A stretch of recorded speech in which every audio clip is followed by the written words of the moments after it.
นี่คือเป็นภาพสะพานไป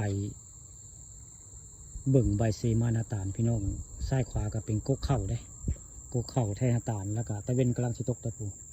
ตะเวนกำลังรับขอบฟ้าไว้ง่ายนี่กำลังชิตกตะเวนกะเรียทั้งหน้าที่มีกกตาล2 ต้นนะปูตอนแรงใกล้ค่ำวันนี้ผู้ข่าปานทองคำผสมกับภาพบรรยากาศสะพานไปเบิ่งใบเซมานาตาลมาให้เบิ่งไม้สมตะเวนกำลังชิตกได้นี่ภาพบริเวณทางไปเบิ่งใบเซมานาตาลนี่คือทางไปใบเซมานาตาลเนี่ยย่างสะพานไม้เด้อพี่น้องเอ้ยสะพานไม้เขตปกครองของผู้ใหญ่บ้านผู้ใหญ่จรวดบ้านนาตาลตำบลนาตาลล่ะนี่เขตพื้นที่ปกครองเพื่อนได้นี่คือนาแทนาตาลล่ะนี่ตอนแรงกสิข้ามวันนี้ผู้ข่าภาพบรรยากาศตะเวนกสิตกแล้วก็สะพานย่างไปเบิ่งใบเซมานาตาลได้ใบเซมานาตาลพุ่นละนายพุ่นละใบเซมานาตาลพุ่นละผมมีต้นไม้แต่แม่นหลักมันนั่นแหละนี่คือภาพตะเวนกำลังชิตกตะเวนสวยงามเลยตอนนี้ก็ย่างอยู่ในสะพานนี่พี่น้องย่างว่ายางจ่ายในสะพานล่ะซ้ายขวาก็มีก็เข่าได้โหเข่าของเจ้าก็สับลาบคักสวยงามได้เข่ากับแท่นนาตาลนี่วนไก่เรียบไปก็เห็นตะเวนสวยงามพี่น้องตะเวนสวยงามตะเวนกำลังชิตกได้ตอนแรกใกล้จะค่ำวันนี้ผู้ข่าปลาต้องคำผสมกันเอาภาพบรรยากาศ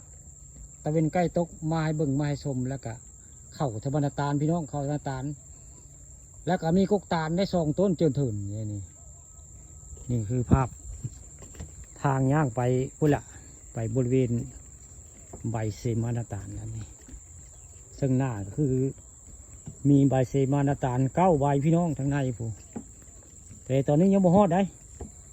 เอาภาพบริเวณทางนอกมาให้เบิ่งเข้ามาให้ชมไว้ง่ายกับสะพานนี่ก็จะผุพังกันได้นี่ย่างก็ได้ค่อยย่างนี่ย่ามันหักจะมันหักนี่ก็เป็นภาพภายข้างนอกของสะพานแหละนี่สะพานไปใบชิมานาตาลนั่นเอาง่ายย่างก็มุมเมียงอยู่ได้เป็นแต่ย่านว่าง่ายมันจะผุพังแล้วมันลายปีแล้วว่าง่ายนี่คือเส้นทางไปเบิ่งใบเซมานาตาลแล้วนี่เรียกเข้าไปก็แม่นใบเซมานาตาลละมงนี่ตอนแรงการสิคำวันนี้ผู้ข่าปานคำผสมก็ได้เอาภาพบรรยากาศสะพานไปเบิ่งใบเซมานาตาลมาให้เบิ่งไม้ชมนี่คือบริเวณสะพานในสุดหมู่นี้เราก็ย่างเข้าไปก็แม่นละนี่เข้าไปก็เห็นแหละหินโบราณมานาตาลใบเซมานาตาลนี่พูนคอยประกเห็นได้พูนนั่นแหละคือใบเซมาเลยพี่น้อง2 อันนะเจนเทินนะก็แม่นนี่ตัวนี้ก็แม่นนั่นคือใบเซมานาตาล